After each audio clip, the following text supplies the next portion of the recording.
Electrocast. I had that dream again. My small business needs to hire, but I don't use LinkedIn, and I hire wrong. So then I'm doing IT, and when I go to plug the servers in, they become sentient, and they won't let us access our network unless we forward their chain emails and memes to more and more and more people, and then I wake up. Don't let hiring nightmares ruin your dreams. LinkedIn Jobs' new AI assistant finds and invites best-fit candidates to apply, so you can discover talent you may have missed. Post your job for free at linkedin.com/quality. Start hiring today with LinkedIn. Meanwhile, Flannery is in Florida with a friend.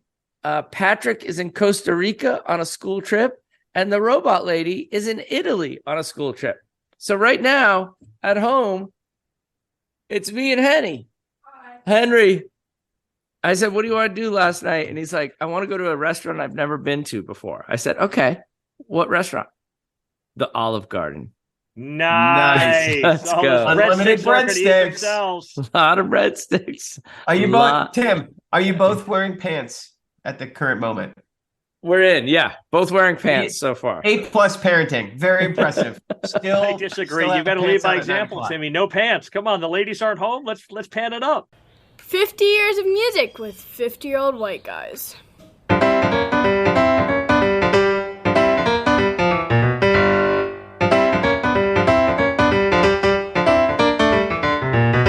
it is. Boom. Woohoo, fellas!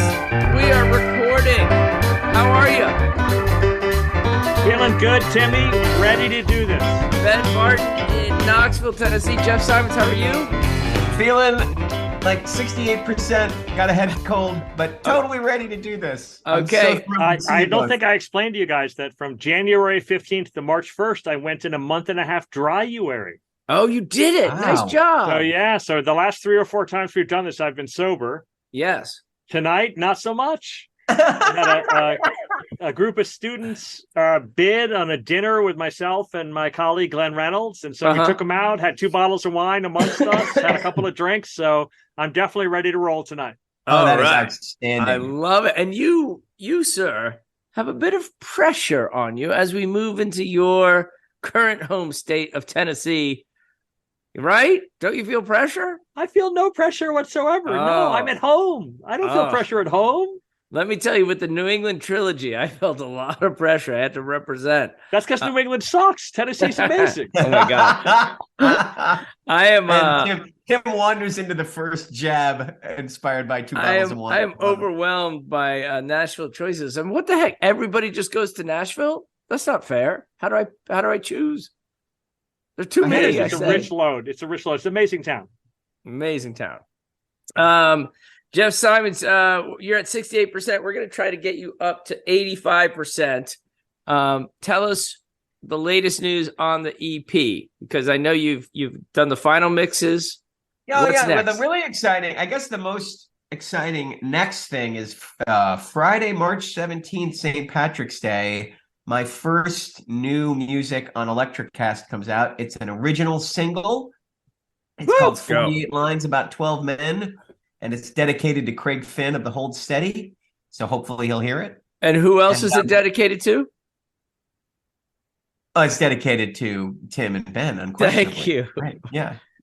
The opening line is my hometown. Inspired by real life events. Thank you. No, I'm really excited about it. It turned out great. And the label's been terrific. And we'll see what happens. We'll see if anybody can listen to it. And then, this summer, the next thing after that will be the first in the series of 50 years of music podcast EPs, cover versions of songs that we've talked about. So that's going to be really super fun. I cannot wait for March 17th. All of the 50 years of music social media sites will all be turned to promotion. That is really beyond generous, my brother. Thank you. Being what they are. We could do that. Maybe we could write some promo material with like one of those chat GT things. Those things work way ahead of you. Way ahead of you. Really well. A musician is a person who sings songs for money. Is the first. Well, welcome to 50 years of music with 50-year-old white guys. We are here on the Electrocast Podcast Network. Super excited to bring you Nashville, Tennessee. Our musical road trip has moved into Tennessee. We're in the Southeast for the first time, and Nashville is indeed Music City. You know what we're going to be playing, Jeff Simons, as we land in Nashville or as Ben drives over? I have no idea. What do you got for me? The old 97s, Nashville. Oh, it's a good one. It's such a hard guitar. Let's go. Let's go indeed. I married Caroline back in May of 99. It was fucked up at the time, but I figured we'd keep trying. Her brother and her dad, they were spitting mad when I packed up what I had and took off running. It was bad, it was mean, I didn't care, and it's gotten me nowhere. So I've tried to be a better man.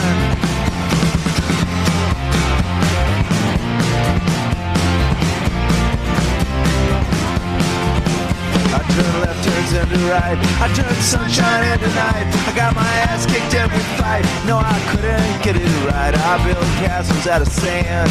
I didn't understand why everything I planned ran like whiskey off my hands. And my hands were never clean.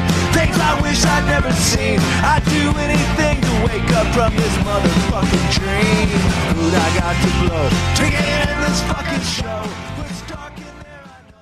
Kicking butt. Do you guys like the old 97s? I'm not familiar with them. Thumbs up from Jeff. You're not familiar with them? They're such a Timmy band. You'd love them. Really? Oh, my bad. Okay. Oh, my God. How many times have you seen the old 97s, Ben? 5. They're fantastic. Oh, right. And I like the solo albums. I love them. And in Brett Miller. I was going to note, like, such a great middle-aged old 97 song. That song, it's one of my favorites. I absolutely love that. He's got so many songs about regretting all of the many errors that he's made. And it's like the same beat, just slowed down, and it's acoustic instead of electric. Like, just fantastic. And you'll like I mean, the Great Barrier Reef, all the earlier stuff. I've seen them 3 times, and they're one of those bands that I've seen accidentally twice. Like 6 o'clock at night, someone's like, "Hey, I've got a ticket to the old 97s. You want it?" I'm like, "Yep." Like I've seen them twice where I didn't plan on it, but boy, are they consistently terrific as a live and concert band. Just bring it. They just like playing every song like that's it. This is the last song they ever get to play in front of people. And dude, Jeff, wasn't your Timmy? You must have heard this. Wasn't your second wedding song the one that I remember? That I got a question. What? My wedding song? I got a question for you, Jeff. Wasn't I've got a question for you tonight? No, it was You and I by Wilco. No, but am I dreaming this? That you had we had an argument about the old 97 song. No, you're dreaming it. I do love that song though. It's great. You couldn't use it for your wedding song after they used it in Scrubs. That was okay. That song's great. That record, Satellite Rides, that's a great record. Yeah. And Valentine's on that one too, right? Yep. And Crash on the Barrelhead? Yep. Buick City Complex.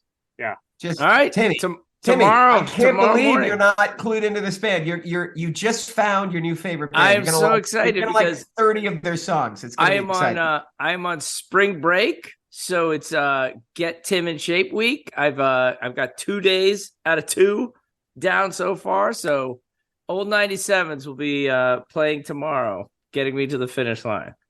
All right, the population of Nashville, Tennessee, I am putting the over-under at 550,000. Jeff Simons, are you going over or under?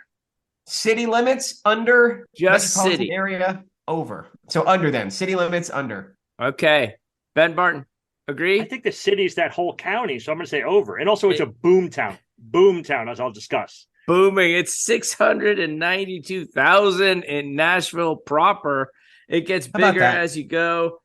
Founded in 1779 for Francis Nash, general from the Revolutionary War.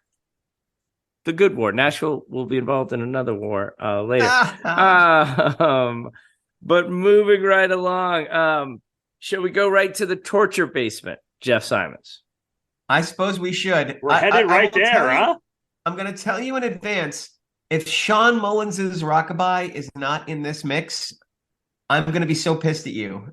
It's not. So how can you leave out? It's kind of like Nashville with a tan. Like that is my favorite. That's a reference. terrible miss by me. I tell you. All right. That's okay. Oh, wait, All right. wait. We've got 14 songs that mention Nashville. You've got to get 10. And in honor of Ricky Valero, who first brought us in, who launched us really to a podcast network. I'm coming off the top rope with the first one, a wrestling term, because there's no way you're getting this first song. Okay. And then Ricky's having, I don't know if you guys are still friends with him on Twitter. He's booming. He's booming. Yeah, it's great. He no longer misses us because he's moved on, which is good news for all of us, I think. Go, Ricky. All right, here we go, Ben. You ready? Yep.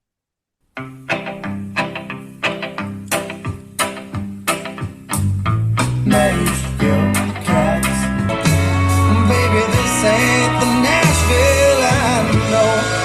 The colors of the face, Nashville. I'd like to know you're afraid. I'd like to stay a while. We came from Nashville with a suitcase in her hand. She's a long way from a West Nashville grand ballroom gown. Be a star tomorrow, but today I'm a Nashville bum. Moonlight on the same. Memories of Tennessee. Nashville in the rain. Let's give old Tennessee credit for music as they play it up in Nashville every day. They live in Nashville. They drive a coupe de ville. Oh, I know that one. I got a sweet little thing that I'm dying to see in Nashville. Listen to me, this lonely avenue down in Nashville. The six suspicion. Definitely not a Nashville party. They're being plotted when I got to Nashville. Mama wants to change that Nashville sound. Dancing like the nights I'm down in Nashville. Oy. I got names of artists, but no song titles. So you don't need song titles. Remember, the torture basement, you merely need the artist name. I'm so excited because you looked confused on one, and I thought confused. We get a second pass. Yeah. Yeah. Go ahead. Do you need a second pass, Ben? Fuck yeah. Okay. Glad to hear. The world moves fast. Your workday, even faster. Pitching products, drafting reports, analyzing data. Microsoft 365 Copilot is your AI assistant for work. Built into Word, Excel, PowerPoint, and other Microsoft 365 apps you use. Helping you quickly write, analyze, create, and summarize. So you can cut through clutter and clear a path to your best work. Learn more at Microsoft.com/M365 Copilot. It's the final chapter of the college football playoff. It comes down to this. Miami's unmatched grit and tenacity through the postseason has led them home. The national title now within reach. They are confident. They are battle-tested. Undefeated Indiana, led by Chris Signetti and Heisman winner Fernando Mendoza, have the chance to take home their first title and claim college football immortality. The most remarkable turnaround in the history of college football. The College Football Playoff National Championship presented by AT&T. Monday at 7:30 p.m. Eastern on ESPN and the ESPN app.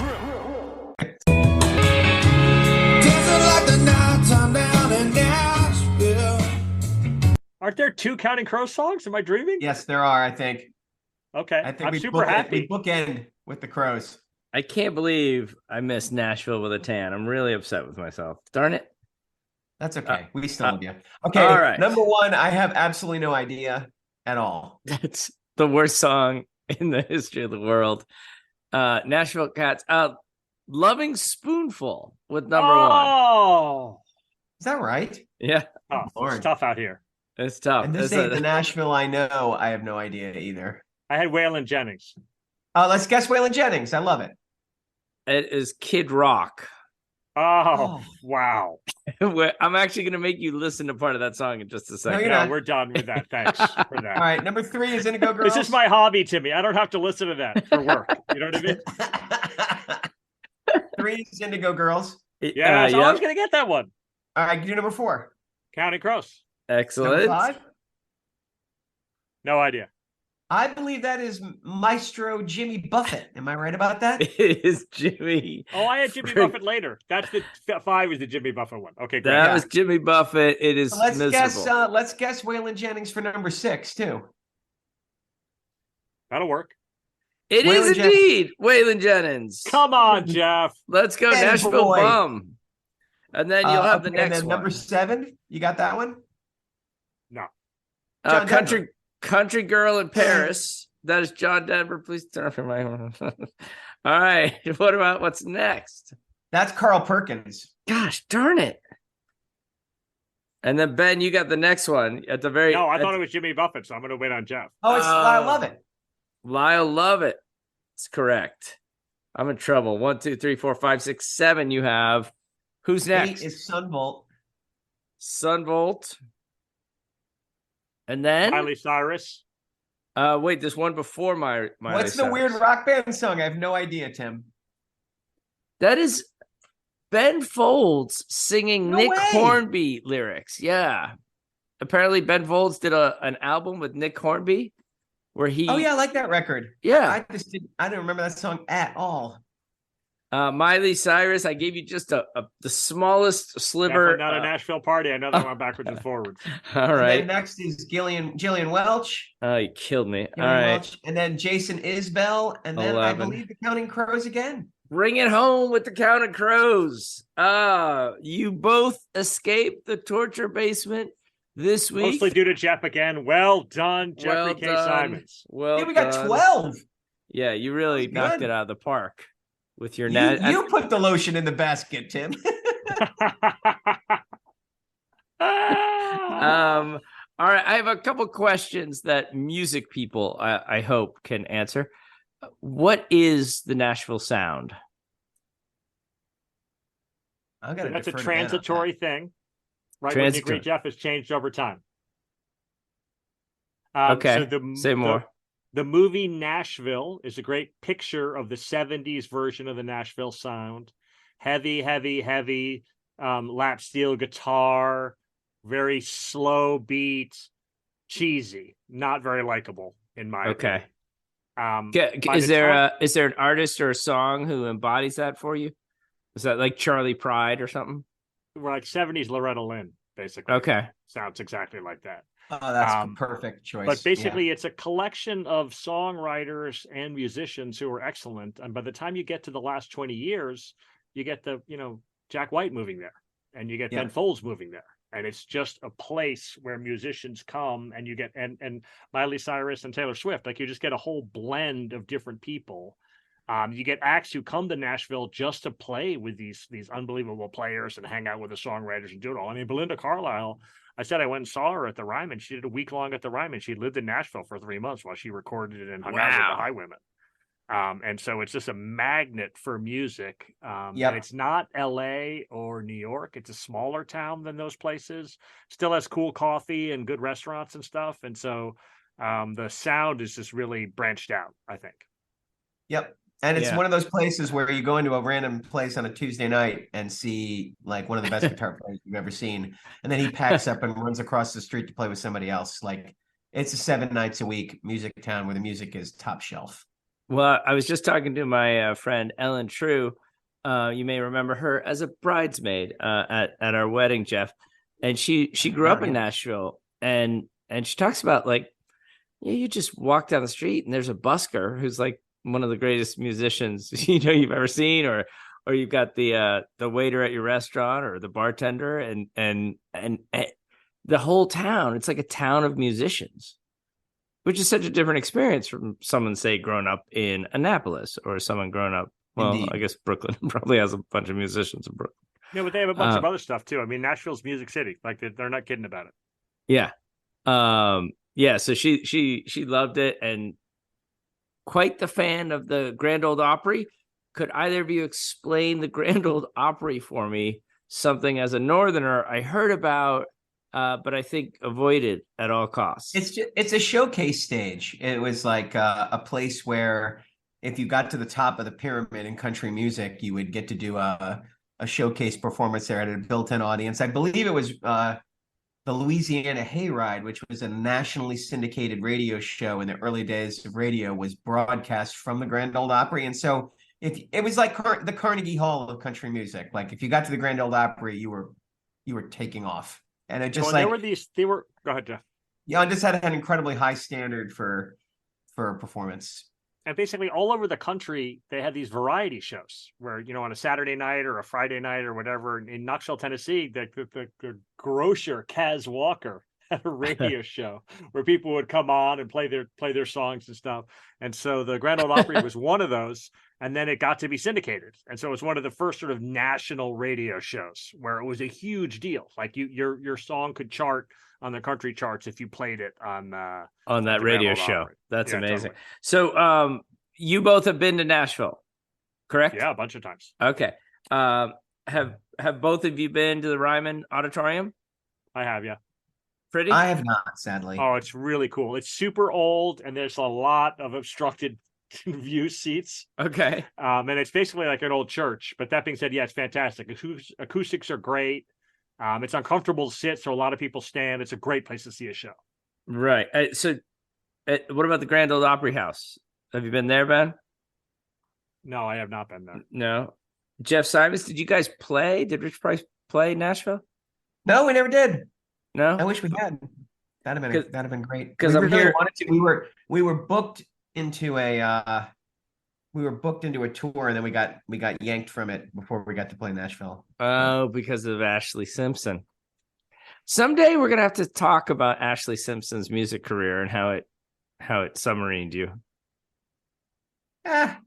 Okay, or not. They made the right choice. They made a lot more money off Ashley Simpson than they were making off Rich Price. I can't name an Ashley Simpson song. There's also other venues famous in Nashville: the Station Inn, the Bluebird Cafe, Robert's Western World. Anyone been to those? I've not. All right, but my goal, because my daughter Martha has come across 2 Taylor Swift tickets. She can't go. She was going to go to see Taylor Swift in Nashville. Wow. And she can't go, and so she's wanting to know if the family wants them. Should I buy 2 Taylor Swift tickets for Nashville? Hell yeah. I'll pay you for them. I'll go. I haven't told you the price. I'll pay you for them. $300 a piece. What do you think? Done and done. You're in. First of all, the resale market is like $2,000 on those. So, but I will actually go. I promise. I'm not going to resell them. So, in Taylor Swift in Nashville is something to see for sure. She actually probably won't have as many guest stars as you think because it's going to be such a choreographed set. You know what I mean? Yeah. She's not. It's not a Springsteen show where she can just haul people on and do random songs. She's going to have 4 outfit changes, and I've seen her a couple of times. She's great. Can I tell you who's opening? Help us out. Phoebe Bridgers is opening. Ooh, even tastier. Who I have not seen. So now I'm double in. All right. Can you buy them and come with me? I might. Yeah, my youngest daughter will kill me, but that's okay. We'll have a great old time. So, top 5 things to do in Nashville. See if you agree. This is from our sponsor, TripAdvisor.com. They don't know they're our sponsor. I was going to say, good pull. Yeah, number 1 is the Grand Ole Opry. You guys gonna go? Totally gonna go. I think it's like visiting the Rockettes at Radio City at this point. They turned it into a weird mall, though, so that's a little down on that. Really? Okay. Yeah. Ryman Auditorium is number 2. We're good there. Come on, there, yeah. On that. The Old Smoky Distillery and Yeehaw Brewery is the 3rd biggest attraction. No, thank you. That's horrible. They don't have. There's a life-size replica of the Parthenon, which is fantastic. They don't have that in there. No. The Belmead Historic Site and Winery is 4th, and the Country Music Hall of Fame is 5th. Oh, these suck. Those are bad. Nice. You're out on those. Okay. Yeah. No. What about the RCA Studio B? I haven't been to that, but I'd be willing to see that. I would be willing to see that as well. Yeah, that sounds really cool. All right. Well, Andrew Jackson House, the Hermitage, is not in Nashville, but it's 15 minutes away, and it's. I mean, Andrew Texas got some problems. Yes. In case you're wondering, he's got some problems. He's got some problems. That being said, the Hermitage is pretty cool. I tell you what, teaching Andrew Jackson this year is so much fun because there's so many stories and just I had all the students go out in the hall and we recreated one of his duels. So great. My God, did I miss him? So I was on the board of the Bijou Theater here in Knoxville, Tennessee. Uh-huh. And that was one of the oldest buildings in Knoxville. And it's been at different times the courthouse and the main inn and the bar. And when Andrew Jackson was the president, it was the main thing in the middle of town, and it was the bar and the inn. Uh-huh. And they said that Andrew Jackson would ride into town from D.C. any time of day or night, and he would stop in at the bar because it was the first big spot in the state of Tennessee. Kick open the doors, shoot his muskets off, and say, "Boys, your president's home." Boy, I hope that's a true story. That is the greatest thing I've ever heard. That's how I'm coming home tomorrow from work. That's right. I have a new story for next year. All right, well, let's go to the favorite son or daughter segment of our podcast. And we're going to go with the favorite daughter of Nashville, Tennessee. Pennsylvania can't claim her. Nashville can. Taylor Swift moves to Nashville at the age of 14 with a guitar in hand to become a star, and she did it. So we have to play the most popular artist and their most popular song. Jeff Simons, you've mentioned before that Taylor Swift has a good kind of pop instinct. Would you please play Shake It Off for us? Yes, I will. That's not her most popular song on Spotify. That's number one. No way. Wait, what do you have instead? Blank Space is over 1 billion. Oh. Still. Shake It Off's at a paltry 964 million. All right, Blank Space it is. Not a pop song.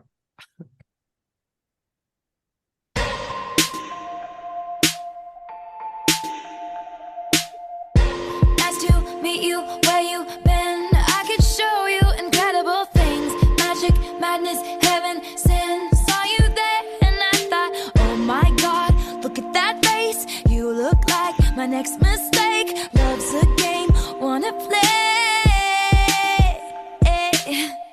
New money, suit and tie. I can read you like a magazine. Ain't it funny? Rumors fly. And I know you heard about me. So hey, let's be friends. I'm dying to see how this one ends. Grab your passport and my hand. I can make the bad guys good for a weekend. So it's gonna be forever, or it's gonna go down in flames. You can tell me when it's over, if the high was worth the pain. Got a long list of ex-lovers, they'll tell you I'm insane. Cause you know I love the players, and you love the game. Cause we're young and we're reckless, we'll take this way too far. It'll leave you breathless. Woo! Let's go. It's the most played song. That's amazing. That song is a banger. And how dare you not call that a pop song, Timmy? I was going to say, no, such a pop song. That was my ironic voice. Oh. Good to hear. What else would it be? What's fantastic about it is it still sounds great. That just sounds so good. How spare and empty it is. Building into, so you get the blom, blom. Awesome. When it came out, it sounded like nothing on the radio. It still sounds like nothing on the radio, and it's a gigantic hit that can't be imitated. Like it's just like that's really that's like Prince Kiss level of pop. Right. I was gonna say it's When Doves Cry level. Yeah. Ben Barton, how are you not picking Taylor Swift? Oh, I got a whole other thing going on, man. Okay, because golly, you all right. All right. Well, I just want to put you guys on the spot. In my research, I didn't realize how many artists go to Nashville to record albums, and I mean established artists, not just young up and comers hoping to make it. So the fact that Neil Young's Harvest was recorded in Nashville, REM's Document was recorded in Nashville, and Bob Dylan's John Wesley Harding was recorded in Nashville kind of blew me away. So was Megan Slankard's California and Other Stories. Let's go, Megan. Awesome. Yeah. And is it Nashville Skyline Rag? Is that one from there too? Yes, but I wanted to pick those three to see which album of those three is your favorite. Like if you're gonna listen to one of those three tomorrow on your way to work, which one? Wow, give us the three again. It's Document, John Wesley Harding. So it's Harvest, Document, and John Wesley Harding. On the spot. I have a very controversial take, which is Harvest is my favorite of those. Is that Harvest is good? I would probably listen to Document, though. I've What's listened the best to song Harvest on Document? Like, I can't remember what's on which album. Finest Work Song, Welcome to the Occupation. That's great. It starts with an earthquake. That's on Document? Yes. That's also on it. And I'm so pretty one happy with Harvest. Fireplace, Lightning Hopkins, Oddfellows. It's a good record. Wait, why Harvest? Record. Why Harvest, Ben Barton? I believe I've described my relationship with Neil Young in the past. That's one of those albums where I bought it and I was like, this is so fantastic. I'll buy the next 3 Neil Young albums. And then afterwards, I was like, oh, I really regret this. But yeah, no, Harvest is one of my all-time favorites. And the great India Kincannon, who's surely listening right now, is a gargantuan Harvest fan. Is that right? Oh, Is her she favorite dug Harvest Amanda Moon, too, the Rio. No, she loves the slow country stuff. She's super into it. It's so pretty. That record is great. Of a man. I like Harvest too. There's a couple songs in there that I have not aged super well, but I like the big rave up at the end words, and the pop songs are undeniable. Yeah, John Wesley Harding's my least favorite of the three because it's so monochromatic and it's so stripped down. Like some of the songs are great, but it's a borderline demo. You know, like why is Dylan? Because he also records Blonde on Blonde in Nashville. That's 3 albums that he records in Nashville. What's he doing down this away?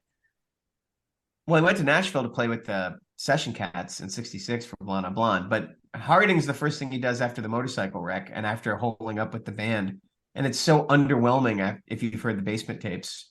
You know, he didn't use any of those amazing songs he wrote with them. And I mean, it's got All Along the Watchtower, which is great, and Wicked Messenger, and I Pity the Poor Immigrant. There's a bunch of great songs on it, but it, you know, especially coming off the hot streak that ends with Blonde on Blonde, it's definitely like that's just... Well, it hurts your feelings when Watchtower is the best song on the record, and it's like the 18th best version of it. Yeah, that's right. That's right. Amen to that. All right, gentlemen, we have made it to the individualized portion of our podcast. What is your favorite album, singer, song, venue, movement when you think about Nashville? Well, I should probably go first because Ben's going to have a much deeper, richer answer, I think. Okay. So I looked at the list of all the Nashville artists and all the Nashville bands and all the songs about Nashville and albums recorded in Nashville, and I kept coming back to a guy who I didn't know had Nashville roots. I attribute this guy to being a Georgia artist. And so I'm going to talk about him not as a member of the band, which he gave his name to and for which he's most famous, but he's equally impressive as a session musician. And so I'm going to take a couple minutes to recommend that our listeners go back and check out the guitar playing of Duane Allman. Duane Allman was born in Nashville and then sent to military school in Lebanon, Tennessee, at 14 years old with his brother. And when they ran away, was fun. That must have been a really good time for him. I mean, right? And when they ran away from that, they couldn't come back home. And I guess that's when they find their way out to Georgia. But the Allman Brothers bands are steeped in Macon, Georgia, and creating their thing. But one of the things people don't maybe know about Duane Allman is he's a guest until his tragic, untimely death in 1971 on a whole lot of incredible recordings by some very famous people. He plays for Aretha. He is the second guitar on the Derek and the Dominoes record, which was supposed to be an Eric Clapton sound project and becomes an Eric and Duane project. He did tons of session work. There's actually a 7 CD box set of all of Duane Allman's session work that just came out. Wow. I don't recommend that. That's a lot. But there is one. I want to play one song for you. This is, I think, just a classic kind of lost great track. I don't hear people talk about this often. In 1969, Allman sits in on the sessions for a guy from a soul singer from San Francisco making his first record named Boz Scaggs. And this first Boz Scaggs record is really spotty for me. Like, I'm not a huge Boz Scaggs guy, but it closes with this epic track called Loan Me a Dime. And Duane is the response guitar on the entire track. And it's just one of my favorite just extemporaneous guitar parts where he's obviously just in complete improv the entire track. By the end of the song, the band goes to double time. There's a horn section. Skaggs is smashing away at the piano, and Duane steals the show regardless. Just one brilliant pass through the chords after another. Duane Allman is still the slide guitarist against which every electric slide player is measured, which is incredible. 52 years later, there really isn't a slide guitar player that has replaced the pantheon of Duane Allman's playing. But I actually equally love when Duane isn't playing slide, which he isn't on this track. He's just he bends notes like a singer. He's one of those few guys who plays the guitar like somebody singing, and I think he outshines Skaggs on Boz's own track. But I love Duane Allman's playing. I love the Allman Brothers, especially up through 71, just a lot. I can't believe how often I go back to the handful of recordings that Allman made before he died, and I just love the way he plays the guitar here. So I'm going to just give that's my pick. Here's the last minute of Loan Me a Dime with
Woo! Wow, that's cooking. That's great stuff. I think the Blues Breakers, like that, just right. Sounds He's like the fantastic. only white guitar player I've ever heard who sounds a little like B.B. King. He's got that same trill and bend, but then he's got all this like emerging like psychedelic hard rock in the tone, and I just feel like he's switching. He's such a hybrid of like old fashioned blues and modern psychedelic rock playing, and he's such an old soul, like he doesn't play like a 20. He's 24 years old when he dies. He's 22 on that track, and he's just playing with That's like a sense of insane. He's experience. 22. Yeah, so much. I guess being in military school at 14 will teach you a thing or two about suffering, but yeah, one of my all-time favorites. And it's just a tragedy that he didn't. He's like, for me, he's like Hendrix. Is like one of those guys who was really inventing what guitar could be as a rock instrument, and he passes away and leaves behind some sounds and some ideas that other people picked up. But I would have loved to have heard what he was doing by the time he was like, say, 30. Yeah, right. Yeah. Good stuff. All right. So Duane and Greg Allman both grew up in Nashville. Año Nuevo. Los mismos Extra Value Meals en McDonald's. Ahora te puedes llevar 2 snack wraps y papitas y una bebida mediana por solo $8. Solo por tiempo limitado. Precios y participación pueden variar. Los precios pueden ser más altos en Hawaii, Alaska y California y con entrega. Life is hard, but finding a really great podcast makes the days go by so much easier. Hi, my name is Blue Telusma. I'm a writer, an emotional intelligence coach, and the host of Humanize with Blue Telusma, a podcast where we believe that when you humanize everyone in the room, a great conversation is almost guaranteed. Join us every week here on Electricast as me and my guest co-hosts unpack big topics and interview even bigger personalities with a sense of humor and a dash of mischief. If you're looking for a new best friend in your head, we've got you covered. Electricast. Pretty good start. Ben Barton, what do you have? So one of the great joys of having lived all over the country and lived a bunch of different places is you get to know whole different regions. And Nashville's been amazing that way. Like it's the capital of the state. And we've lived in Knoxville since 2001. And India goes there all the time for work, and I go there regularly with work. The Tennessee Bar Association convention is obviously frequently held in Nashville. They're located there. I've spoken at the TBA, I don't know, a lot of times. And then I've seen Springsteen there. We've gone there on vacation. We've just been there regularly. It's been crazy to see the town change. So from 2001 to maybe 2008, 9, 10, it was really kind of a sleepy town. Like the metro area is smaller than Memphis. It's the capital and it's Music City, but that's basically what it has going on. It's been like Shanghai between 2010 and now. Like it's must have gone up, but another 75% in population. It's a total boom town. Friend of the pods and listeners, Scott and Lisa, who own a furniture store in Knoxville, opened a furniture store in Nashville and just raked money in. Just raked it in. Having fancy furniture store in Nashville has been great. And their stories are unbelievable. Like, Steve Tyler came in to buy furniture from them. Taylor Swift's been in there. Every famous person has been through there to buy furniture from them. So it's weird to have seen it turn into this like crazy boom town. And in fact, India will sometimes hear on the campaign trail, don't Nashville, Knoxville. Like it's an actual thing that we're looking not to become because it's boomed so much. But on the other hand, it is kind of likable. Like the food scene there is super cool. The coffee scene there is super cool. The music scene there is off the hook. It's funny. Knoxville, Tennessee is the capital of Appalachia, and it's where the Scotch-Irish decided to settle. Just picture this. Like they get off the boat in Virginia. They stop in Knoxville, and they're like, this rocky soil, this horrible, unworkable soil is perfect. And I had people no are not idea Scotch-Irish are like, hey, I'm so excited. Should we ride on to the plateau where there's like unbelievably good farmland, or maybe even all the way to the Delta where it's like the best farmland on earth is just a 5-day ride from us? No, it'll be staying. 3 grand divisions in your Tennessee. And so Nashville's on the plateau. Love it. It's a huge soft spot in my heart. For the song, I decided not to choose an artist from Nashville because that's just too populated. I decided to choose songs about Nashville. So here are some ones that I kicked around. Nashville Skyline Rag, although there's no words. Down on Music Row by Dolly Parton is a great one about arriving in Nashville and trying to make it as a singer. And actually a kissin' cousin to that, more modern, Circles Around This Town by Maren Morris, which is about her arriving in Nashville, looking for an apartment and trying to get a job as a singer-songwriter. Drive-By Truckers' Carl Perkins Cadillac, which tells the Sun Records story, and Nashville's the place where you want to go if you want to know what so is so. It's a great line about Nashville. But I settled on Steve Earle's South Nashville Blues. Yeah. Oh, nice. Such a great one. He's born in Virginia, grows up outside San Antonio, and he's in Nashville trying to make it as a guitarist as early as 18 or 19. Plays with Guy Clark and is just kicking it around Nashville, writing songs, playing out. He finally gets signed. I'm pretty sure Guitar Town is about Nashville. And he descends into drug addiction at the same time as his country music career is taking off. So Guitar Town is a big hit. Copperhead Road's a big hit. And then his drug addiction is completely getting out of hand. He actually serves maybe a couple of months in jail. He's sentenced to a year and serves a couple of months. Spends a lot more than that in rehab. And he has this 4-year period where he completely drops out of sight. And he comes back with Train to Comin', and these are songs that he basically wrote during this period in rehab and in jail. And it's kind of a raw, just a hodgepodge collection. His first real record back is I Feel All Right. And it's a strong I've recovered from drugs record. And South Nashville Blues has got that. But it was not only that he kind of got off drugs and matured, he took the time to learn a lot how to play guitar. And so this is a specific attempt to write a 1928 style song with the finger picking and the open tuning on the guitar and the I'm going to ask Jeff to start at 1:20. It's a 2-minute and 20-second song. The entire song is fantastic. But you get the Lewis Street, and I go way down to the bottoms, and then I come back up again.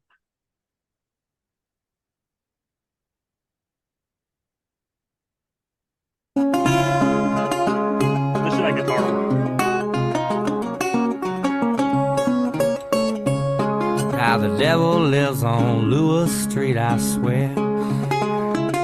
Yeah, the devil lives on Lewis Street, I swear. I seen him rocking in his rocking chair. I started way up atop Lewis Street, and I walked down to the end. I started way up top, and I walked down to the end. I'm going way down in the bottom, so I come back up again.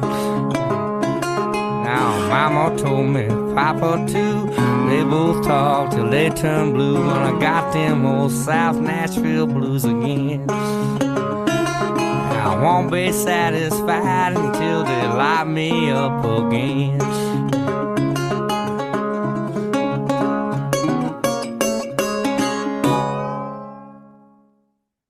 Woo!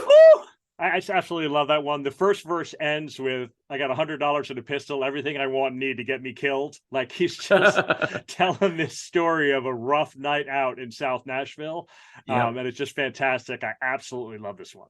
I didn't know you could play guitar like that. Like that's such a... Oh, he's good, man. Yeah, holy smokes. Picking and a grinning. Yep.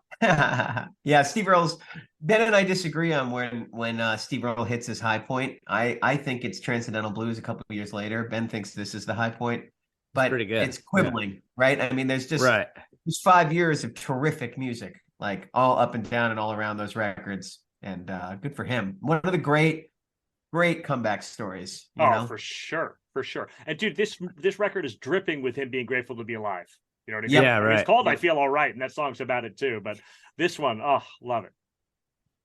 So Nashville's growth is for India more of a cautionary tale than a model. Dude, to choose. Like the traffic there is like just completely off the hook. It's a little bit like Atlanta or LA, where it's like 20 out of 24 hours there's a traffic jam getting through downtown Nashville. It's wow. Well, I was talking to... Yeah, they don't have the infrastructure to handle a doubling in size. Oh, you know? Jeff, thanks for asking. If India were here, she would say, you don't widen roads. That just makes the traffic worse. You have to create public transit and other things. But yeah, the infrastructure is not to fix the roads. They need to do something to have smart growth. Because it's just like, and the sprawl is brutal. You know what I mean? Yeah. Like old farmland, like all the way down to Swanee, which is, or where Bonnaroo is. Like Bonnaroo is in Manchester, Tennessee, and that's now a bedroom community. Yeah, they had a big vote about public transit, and it lost 2-1. I mean, it got killed. Yeah, sure. Well, I mean, those big government commies. But on the plus side, I hear drag shows are cheap. Listen, not called for. Dude, I didn't do that. Like, I'm just like, I know, stupid fucking state. Well, it's just so ridiculous. Like, how do you end up in the news for that? Like, it's one of those things where it's like, whatever, but also like, you don't want to dominate the news cycle because of heady legislation like that, you know? Good news department. Nashville's like the destination for bachelorette parties nowadays. So if any of our listeners are getting married and are female, this is where you go apparently for a bachelorette party. All right, Timmy, what's your song? All right, let's go then to my pick. I've been a Patsy Cline fan my whole life. Kind of got a thing for Hank Williams as well, so I've been debating between a Patsy song and a Hank Williams song. But then one of my favorite all-time songs was recorded in Nashville, and I just discovered that this afternoon when I was looking at all these famous albums that were recorded in Nashville. And John Hiatt, I don't know if you guys like John Hiatt, but he has a song called Slow Turning, which is a lovely little song to leave this podcast with. Let's go. All right, here we go.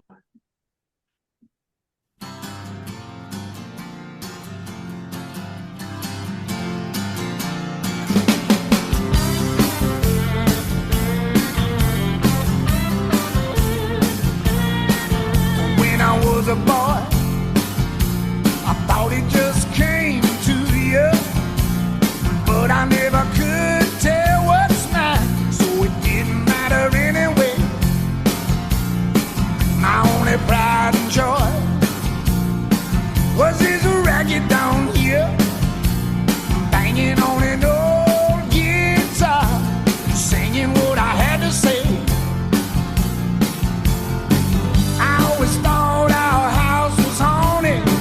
'cause nobody said boo to me. I never did get what I wanted, but now I get what I need. It's been a slow journey from the inside out. A slow journey, baby, but you come about. Ben, do you like the line toward the end of the song? Now I'm in my car. Ooh, I got the radio down. Now I'm yelling at the kids in the back because they're banging like Charlie Watts. I love it. So that song great. is great. John I like Hiatt. the up-tempo John Hiatt. Very happy. Is he? Yeah, it's my fourth favorite song on that record, but that's because it's a good record. It's your fourth favorite. Drive South, Trudy and Dave, Georgia Ray, maybe Tennessee Plates. It's a great record. Would it surprise you or dismay you if Tim Plain in his 20s sometimes confused John Hiatt and Steve Earle? And maybe neither surprised me nor upset me. Maybe I thought they were the same person at some point. I think it would upset them, but no, I don't have any problem with that. You're good. Okay, good. And on this podcast, Tim has learned. I thought you were going to say John Hiatt and John Prine. Oh, I thought that was the obvious one. Oh, no. Oh, I had that. Okay, good. All right, gentlemen, the week ahead, how are your lives? Good week coming up for you? We'll see. My youngest daughter coming in for spring break on Saturday morning in the Red Eye, so we'll be hanging out. It'll be really good. We got Awesome. Tennessee in the SEC championship tournament for basketball. Let's go. Minus our best player, which is worrisome, injured for the year. Oh, jeez. But yeah, bump it along. I've got a big pile of midterms to grade, so that's the less fun part of it. That's the less fun part. Jeff Simons? I got the oldest child coming home for spring break on Let's Saturday. go. Woo. So that's pretty exciting. And then I will also be cheering on Tennessee in the SEC tournament. And your UNC Asheville. They're in the Bulldogs. I'm excited. Did they win their conference? 7. They did. So. That's fantastic. So they're moving on. Are they in? Yes. They're in the Big South, right? Yeah, that's correct. Big South. Thank you. Okay. So my oldest, Jeff Simons, before she comes home for spring break on Monday, she's flying out your way. Her North Carolina Frisbee team has a big tournament out at Stanford. And cool. So your number one ranked UNC Pleiades are coming out to throw the Frisbee and take home some trophies. Why are they the Pleiades? The Pleiades are the Seven Sisters. I know that. Why aren't they the Tar Heels? Well, they are the Tar Heels, but their club is also called the Pleiades because it's a club, not a necessarily. I love that your daughter found a club and figured out a way to win a national championship with said club. I won't just play Frisbee. I will dominate Frisbee. She's no dummy. Meanwhile, Flannery is in Florida with a friend. Patrick is in Costa Rica on a school trip. And the robot lady is in Italy on a school trip. So right now at home, it's me and Henry. I said, what do you want to do last night? And he's like, I want to go to a restaurant I've never been to before. I said, okay, what restaurant? The Olive Garden. Nice. Let's go. Unlimited breadsticks. A lot of breadsticks. Are you both, Tim? Are you both wearing pants at the current moment? We're in, yeah. Both wearing pants so far. A+ parenting. Very impressive. Still, I disagree. You've got to lead by example, Timmy. No pants. Come on, the ladies aren't home. Let's pan it up. And also, I haven't told you guys this or our listeners. There's a new puppy there on the pillow. Aww. And his name is Jerome. Nice. That's great. Do you have another dog named Jesse? So you could say, Jesse, now Jerome. I was going to say, Jerome, when the solo's through. Better. Excellent. All right. And on that note, gentlemen, we'll see you later. Yeah. I can't wait to find out where we're going next. Yeah, I can't wait either. Bye. Bye, friends. Welcome to another season of Crypto with Kamal on Electricast. where we explore the future of money and how digital assets are reshaping our world. I'm your host, Kamal Hubbard. Web3 is not just a buzzword, it's a movement that empowers you, your family, and community. So if you're passionate about financial technology or just want to stay ahead of the curve, make sure to tune in and subscribe to Crypto with Kamal wherever you find your favorite podcasts. Today is working for me. Do you believe that for yourself? Hey, I'm Pastor Julie, and I want to empower you through encouragement. Inviting you to my podcast, Big Truth Encouragement, where I unpack living a faith-filled life. I created my podcast for the ladies, but gentlemen, you'll gain something too. So I invite you to listen to Big Truth Encouragement on Electricast and any platform where you listen to your podcast. Electricast.